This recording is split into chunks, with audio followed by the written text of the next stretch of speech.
So good morning students. I hope all of you are safe and healthy. In my previous video, we have discussed the types of solutions and the terms for expressing the concentration of the solution. Actually, my video was trimmed, so I couldn't show you the assignment which I have prepared from my first lecture. So here is the assignment.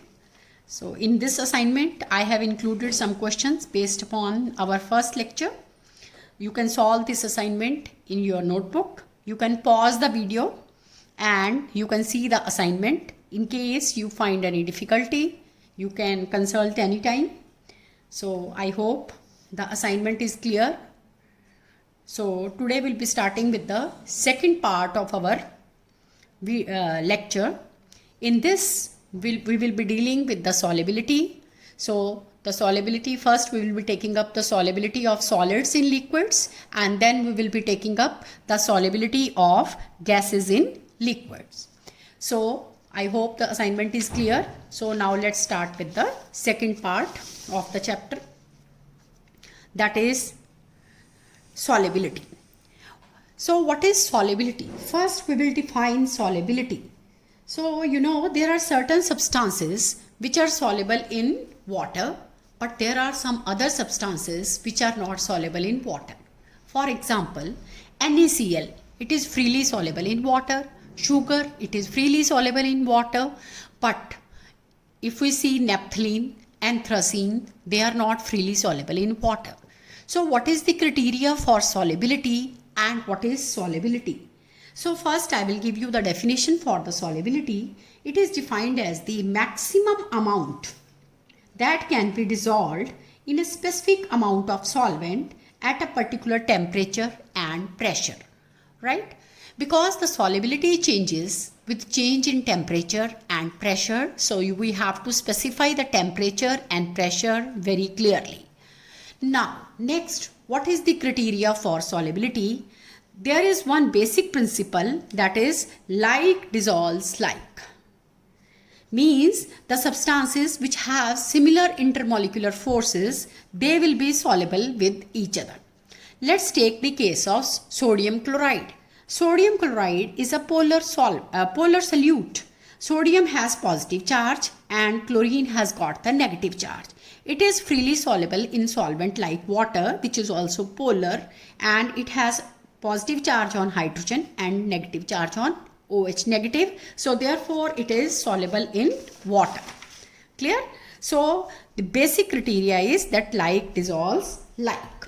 But organic compounds, since they are non-polar, so they will not be soluble in water. Rather they are soluble in the organic solvents. Like we can have organic solvent, benzene, carbon tetrachloride, etc. So they are not soluble in water. Clear? So what is the process of dissolution? So what happens actually when we mix solute and solvent? The concentration of the solution increases, right? And this is said to be the process of dissolution. But what happens? Some of the crystals of the solute, they may separate out from the solution and they may settle at the bottom. And this is called as the process of crystallization. So what is happening? Two processes are taking simultaneously when you keep on dissolving solute and the solvent. That is the process of dissolution and the process of crystallization. So let's start with the solubility. Solubility of solids in liquids. So as I told you, there are two processes taking place. One is dissolution and other is crystallization. So what will happen at some stage, that the rate of dissolution will be equal to rate of crystallization,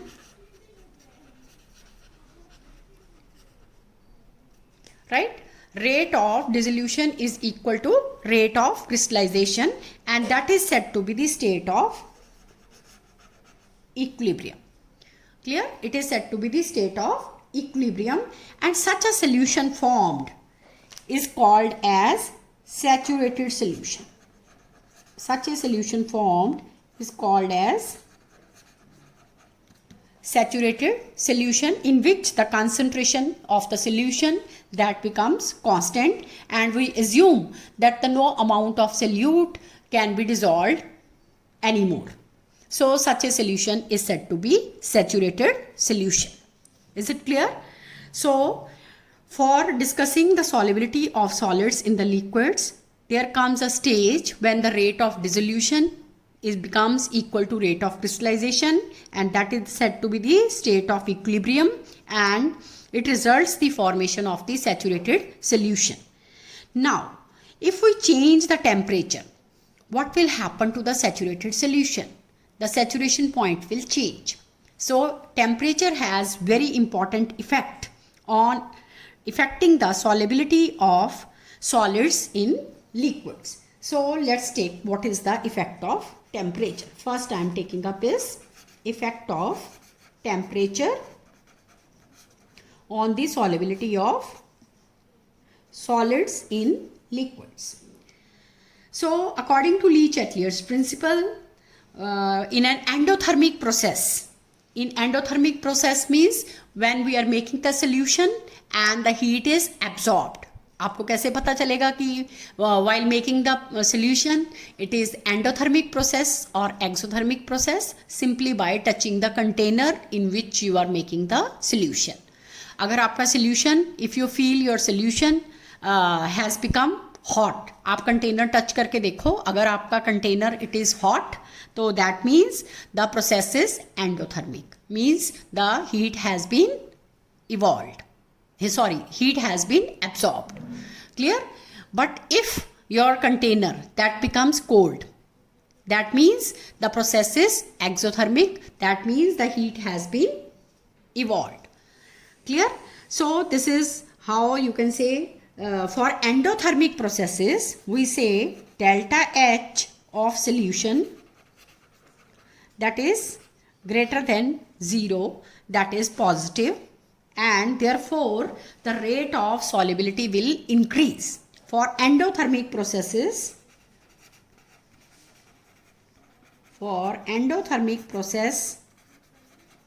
the solubility will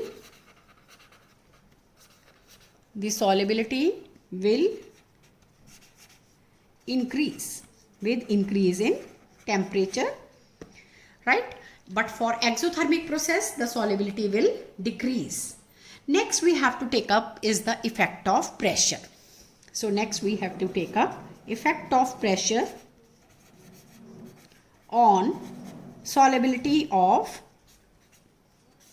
solids in liquids. Since both solids and liquids are incompressible, so they don't have any effect of pressure. So therefore you can say solubility does not have any effect of pressure in case of solids in liquids. So since you will say they are incompressible, so pressure has no effect on solubility of solids in liquids. So this is all we have to take under this heading, that is solubility of solids in liquids. Now we come to the solubility of gases in liquids. So next we have to take up is solubility of gases in liquids. You know, in case of gases, pressure is very, very important term. If we study the properties of gases, the pressure is more important. So here, first we have to take up the effect of pressure on the solubility of the gas. That is very, very important. As I told you, for gases, the pressure is more important term. Clear? You know, some of the gases, they are soluble in water. As we know, oxygen, it is soluble in water. That's why we can say the aquatic animals, they can survive. Similarly, we can say HCl gas, it is freely soluble in water. So, therefore, we can say the solubility of gases is affected by pressure. So, first let's take up effect of pressure on solubility of gases. Clear? So the solubility increases. Solubility of gases increases with increase in pressure. The solubility has direct relationship. The solubility is directly proportional to pressure. That is, with increase in pressure, the solubility of the gas increases, because on increasing the pressure, the volume will decrease and the number of gas particles per unit volume, that is striking the surface of the solution, that will increase, and hence a new equilibrium is established, resulting the increase in the pressure of the gas above the solution. So that's why we say that the solubility is directly proportional to pressure. So with increasing the pressure, the solubility of the gas in the solution will increase. And this has been further explained by a very, very important law that we have to take up, that is Henry's law. So what is this Henry's law? Let's take up Henry's law. He has taken the concept of partial pressure, which was given by Dalton, and this we have already done in class 11th. So he gave the relation between pressure and solubility. So according to him, he gave the statement that at constant temperature, the solubility of a gas in a liquid state is directly proportional to the partial pressure of the gas. He said solubility is directly proportional to the solubility of the gas. Solubility is directly proportional to the partial pressure of the gas. Partial pressure of the gas above the surface of the liquid on the solution. Mathematically also, he gave the statement that partial pressure of the gas is directly proportional to mole fraction of the gas. That P is representing the partial pressure, X is representing the mole fraction. Then to omit the sign of proportionality, he inserted the constant Kh. What is this Kh? Kh is called as Henry's constant. Kh is called Henry's constant. And this Henry's constant depends upon the nature of the gas, and it is different for different gases. And he verified this law graphically also by plotting a graph between partial pressure. He took partial pressure versus mole fraction. Since the partial pressure is directly proportional to mole fraction, so the graph he obtained was straight line. Clear? So this graph further verifies Henry's law that partial pressure is directly proportional to the mole fraction. Clear? So this is the Henry's law. Now next we have to take up the applications of Henry's law. What are the important applications? So let's take up the applications of Henry's law. The first important application, that is in the soft drinks. Soft drinks and in the aerated drinks. All of you like soft drinks? सब बच्चों को खूब अच्छे से पसंद है soft drinks. You know, soft drinks contain carbon dioxide. Clear? So you can say to increase the solubility of carbon dioxide in the soft drinks, the soda and in the soda water bottles, they are filled at high pressure so that you may have more solubility of gases, gas like carbon dioxide in them. Clear?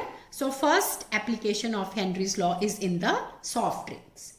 Now the second important application of Henry's law is in case of scuba divers. You know scuba divers? These are deep sea divers which go deep in the sea. They are scuba divers. Clear? How do these scuba divers? They cope up with the higher concentration of the dissolved gases in the deep sea. You know, in the deep sea, the pressure is low. Pressure is very high. And what happens? So that the different gases, they gradually increase. Their solubility in the blood increases. You know, when the scuba divers, they move into the deep sea, the solubility of the gases, that increases in the blood, because in the deep sea, the pressure is very high.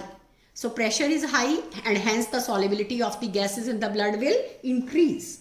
So what happens when they come back, when these scuba divers, they come back to the surface of the earth where the pressure is atmospheric pressure becomes low. So what will happen? The gases like nitrogen, they come in the form of bubbles, and therefore a situation called bends. What is this situation called? It is called bends. A bends like situation is arised. That is, the bubbles of the nitrogen gas, it comes out from the blood, right? And it is very painful and it is life threatening also. So to avoid this, the apparatus which they carry in the sea, that is scuba divers, the apparatus which they carry in the sea contains helium. Why they contain helium? Because helium has got lesser stability in the blood, lesser solubility in the blood. So therefore helium is used by the scuba divers apparatus. Clear? So this is another important application of the Henry's law. Now third application, that is people living at higher altitudes. People living at higher altitudes, or you can say mountaineers, which move at the very high depth. So at higher altitudes, what happens? There is low concentration of oxygen, right? There is low concentration of oxygen as compared to the ground level, because here the partial pressure of the oxygen is less. So because of this what happens? They have got low solubility of oxygen in the blood, right? And this leads to a situation called anoxia. This situation is called anoxia. Clear?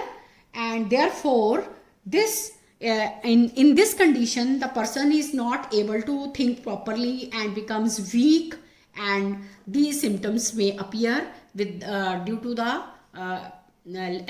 lesser solubility of oxygen in the blood.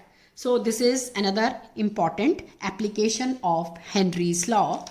So now in the exam you may get a question that what is Henry's law and what are its important application. This question has come in so many CBSE exam. So this is a very important question which you must do. Now the last part, that let's take up, what is the effect of temperature. Last I am taking up is effect of temperature. Effect of temperature of the gas in the liquid. So it is inversely proportional. With increase in temperature, the solubility will decrease. Clear? So that's why we say जो aquatic animals हैं, they are soluble, they are more comfortable in the cold water as compared to the warm water, because in cold water you will have more solubility of oxygen, so that's why they are more comfortable. However, with increase in temperature, that is in warm water, the solubility of oxygen will be less and therefore they will not be able to feel comfortable. So this is the effect of temperature. So you can say temperature is, high temperature decreases High temperature decreases solubility of gas in a liquid and vice versa. So this is all regarding the solubility of gases in the liquid. Now in the next video I will be taking up the vapor pressure and how it is related to mole fraction, that is Raoult's law, and then ideal and non-ideal solution. Thank you for watching this video. Stay safe and have a good day. Thank you so much.